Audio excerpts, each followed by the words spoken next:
Hello friends! Welcome back to my channel. Today in this video, I'm going to show you how to disable the call waiting mode on Android.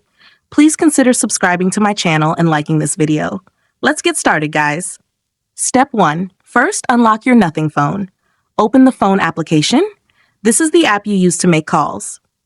Step 2. Next, locate the 3 vertical dots at the top. Tap on those. Step 3. Now, locate the Settings option. Tap on it. Step 4. Next, locate the Calling Accounts option. Tap on it. Step 5. Now locate the SIM card name and tap on it.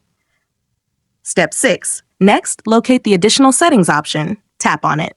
Step 7. Now locate the Call Waiting option. Unfortunately, this is turned on. Step 8. For the last and most important step, tap on the Call Waiting option to turn it off instantly. If you found this tutorial helpful, don't forget to like this video and subscribe to my channel. Thanks for watching.